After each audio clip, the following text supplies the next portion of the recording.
তো পাওয়ার বাটনে প্রেস করার পরে আমরা দেখতে পাচ্ছি টেলিভিশনের যে লাইটগুলো আছে স্টিক লাইট, তো প্রত্যেকটা লাইট কিন্তু জ্বলতেছে। তো আমরা যখন এই ফরম্যাটটা ঢেকে দেবো তখন কিন্তু ওই লাইটটা দেখা যাবে না, এই যে দেখতে পাচ্ছেন। তো আগেকার মতো সেম হবে। আজকে যে পদ্ধতির মাধ্যমে আমি এখানে রিপেয়ার করতেছি, তো এই পদ্ধতির মাধ্যমে এর আগে আমি বেশ কয়েকটা টেলিভিশন রিপেয়ার করেছি। আসসালামু আলাইকুম। তো এই মুহূর্তে দেখতে পাচ্ছেন আমার সামনে একটি এলইডি টেলিভিশন রয়েছে। তো এলইডি টেলিভিশনটি হলো 32 ইঞ্চি ওয়ালটন কোম্পানির একটি স্মার্ট টেলিভিশন। তো এই স্মার্ট টেলিভিশনের পিছনে যে ব্যাক লাইটগুলো থাকে, তো এই ব্যাক লাইটের প্রবলেম হয়েছে। তো এখানে দেখতে পাচ্ছেন দুইটা স্টিক লাইট লাগানো হচ্ছে, আর এখানে প্রত্যেকটা স্টিক লাইটে আমরা দেখতে পাচ্ছি 5টা করে বাল্ব লাগানো হচ্ছে। তো আমরা মাল্টিমিটার দিয়ে টেস্ট করে দেখলাম এই সাইডের যে বাল্বটা আছে এটা পুরোটাই ঠিক আছে, আর অপর সাইডে যে আরেকটা বাল্ব থাকে, তো এই বাল্বের আমরা দেখলাম যে এটা প্রবলেম ছিল। আর এটার দেখলাম যে এই লাস্টের যে একটা বাল্ব থাকে এই বাল্বটা নষ্ট হয়ে গেছে। তো আমরা এই বাল্বটা এখান থেকে উঠায় ফেলে এখানে দেখতে পাচ্ছেন এটাও হলো ছোট আকারের একটি স্টিক লাইট। তো এই লাইটটা আমরা এখানে লাগিয়ে নেব। আর এখানে দেখতে পাচ্ছেন যে এলইডি লাইটটা আছে, তো এটা কিন্তু অরিজিনাল। এই টেলিভিশনটির যে কাস্টমারটি আমার কাছে রিপেয়ারের জন্য নিয়ে আসছে, তো ওনার টেলিভিশনের কিন্তু ব্যাক লাইটটা এটা আমরা চেঞ্জ করি নাই। তো যা শুধু আপনাদের মাঝে একটা বিষয় শেয়ার করার জন্য ভিডিওটি নিয়ে আসলাম।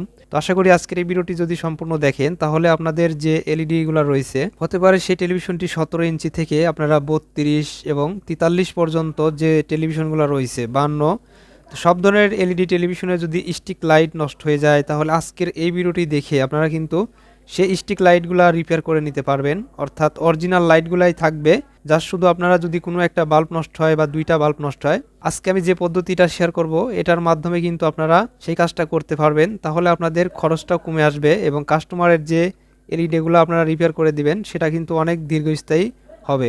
আর এখানে দেখতে পাচ্ছেন আমরা অরিজিনাল এলইডিটা রেখে এখানে একটা ছোট আকারে স্টিক লাইট লাগাইছি। তো এটা হলো 12 ভোল্টের একটি স্টিক লাইট। তো এখানে যে এলইডি বাল্বগুলো থাকে এগুলো কিন্তু মূলত 4 ভোল্ট থেকে 5 ভোল্ট কিংবা 6 ভোল্ট, সর্বোচ্চ গেলে 6 ভোল্ট পর্যন্ত হয়ে থাকে।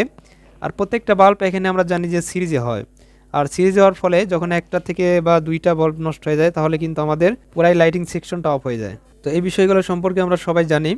তো এখানে যে 12 ভোল্টের লাইটটা দেখতে পাচ্ছেন এটা কিন্তু আমরা টিউব যে লাইটগুলো বাজারে কিনতে পাওয়া যায় 12 ভোল্টের, তো আমি আপনাদের মাঝে সেটা শেয়ার করতেছি। তো এখানে দেখতে পাচ্ছেন T8 যে বাল্ব এলইডিগুলা আমরা 12 ভোল্টের যে সোলারের লাইন আছে বা 12 ভোল্টের ব্যাটারিগুলোতে আমরা এগুলো ব্যবহার করে থাকি। তো সেটার থেকে আমরা কিন্তু এই যে এখানে এই লাইটগুলো থাকে, তো এটা খুলেছি। আমরা খোলার পর কিন্তু এখানে আমরা এই লাইটটা এখন আমরা এখানে কস্টেপ মেরে লাগাই নেব। আর উপরের যে ফ্রেমটা আছে, এই যে এখানে যে সাদা আকারের ফ্রেমটা আছে, এটা দিয়ে আমরা যখন ডেকে দেব তখন কিন্তু এটার এক্সট্রা লাইটটা ওইরকমভাবে ফুটে উঠবে না আমাদের স্ক্রিনে। যদি আমরা এটার উপরে বসাই তাহলে কিন্তু এই লাইটটা আমরা তখন যখন চ্যানেল চেঞ্জ করব বা কালো হয়ে যাবে স্ক্রিনটা তখন কিন্তু ফুটে উঠবে। যার কারণে এটা আমরা নিচে কস্টেপ মারে লাগাই দেবো, তাহলে এটার দেখা যাবে না। আর এটার লাইটটা অনেকটাই ভালো আসে। তো আজকে যে পদ্ধতির মাধ্যমে আমি এখানে রিপেয়ার করতেছি, তো এই পদ্ধতির মাধ্যমে এর আগে আমি বেশ কয়েকটা টেলিভিশন রিপেয়ার করেছি, এলইডি টেলিভিশন। সেগুলো কিন্তু কিছু আসছিল 43 এবং কিছু ছিল হচ্ছে 32।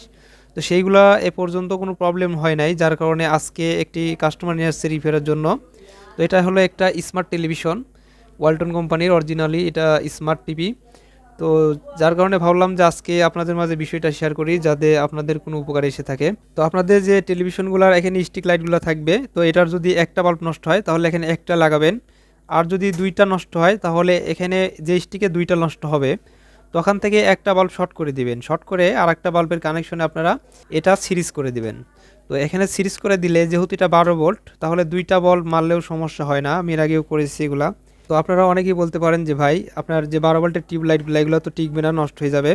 তো আমি টেস্ট করেই কিন্তু আপনাদের মাঝে ভিডিওগুলো দেই, ফেক ভিডিও দেওয়ার চেষ্টা করি না বা আপনাদের যে ভিডিওগুলো দিয়ে আমি বিভ্রান্তিতে ফেলতে চাই না। যেগুলো আমার কাছ থেকে কমপ্লিটভাবে সাকসেস হয় সেগুলাই কিন্তু আপনাদের মাঝে শেয়ার করার চেষ্টা করি। তো এখান থেকে আমরা এই বাল্বটা উঠে ফেলে এখানে বাল্বটা লাগাই নিয়েছি, আর এখন আমরা এই বাল্বটা টেস্ট করব। তো এখন আমরা এই যে টেলিভিশনের সার্কিটটা পিছনে কিন্তু সেট আপ করাই রয়েছে, যার শুধু আমরা এটার এসি কর্ডটি দিয়ে আমরা পাওয়ারটি অন করে টেস্ট করব।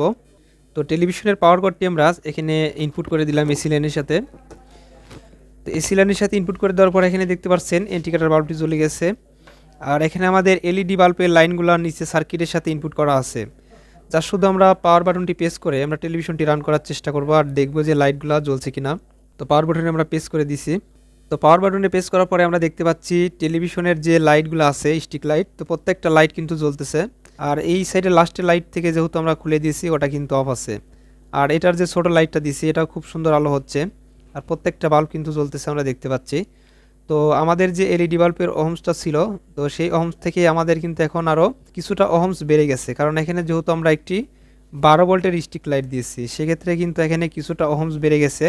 আর এই বাল্বগুলো মারার সম্ভাবনাও একটু কমে গেছে, কারণ এখানে যখন আমরা সিরিজে 6 ভোল্টে যায় 12 ভোল্ট দিয়েছি, তো এটার ওহমস তো বাড়বেই। তো আশা করি সবাই বুঝতে পেরেছেন। তো এখন আমরা টেলিভিশনটা সেট আপ করে ফেলবো। তো আমি এসি লাইনটা খুলে দিচ্ছি। আর যে এই যে বাল্বগুলো লাগাবেন, তো এটা কিন্তু অতটা পরিমাণ হিট হয় না, তো এটা খুবই স্মুথভাবে চলবে। আর এটার হিট সিনের সাথে আপনারা চেষ্টা করবেন যে কস্টেপগুলো বাজারে কিনতে পাওয়া যায়, সাদা বা লালের যে কস্টেপগুলো হয়, তো এটা 2 থেকে 3টা মারবেন, তাহলে এটা খুব সুন্দরভাবে হিট সিনের সাথে লেগে যাবে। আর এটা আমরা এখানে কস্টেপ মেরে এটার ফর্মাটা আমরা ঢেকে দেবো, তাহলে কিন্তু আর কোনো সমস্যা হবে না। তো আমরা যখন এই ফর্মাটা ঢেকে দেবো তখন কিন্তু ওই লাইটটা দেখা যাবে না, এই যে দেখতে পাচ্ছেন, তখন কিন্তু অরিজিনালভাবে যে আমরা ডিসপ্লের গ্রাফিক্সটা দেখতে পাচ্ছি, তো সেরকমই কিন্তু পাবো, আগেকার মতো সেম হবে। আর এই বাল্বের জন্য কোনো প্রবলেম হবে না। তো আজকের এই ভিডিওটি দেখে যদি আপনাদের কোনো উপকার এসে থাকে, তাহলে অবশ্যই একটি লাইক দিবেন এবং এই ভিডিওটি সবার কাছে শেয়ার করে দিবেন, যারা টেকনিশিয়ান ভাই আছে তাদের কাজে লাগতে পারে। তো আজকের মতো এখানে বিদায় নিচ্ছি, দেখা হবে নেক্সট কোনো ভিডিওতে। সবাই ভালো থাকবেন, সুস্থ থাকবেন।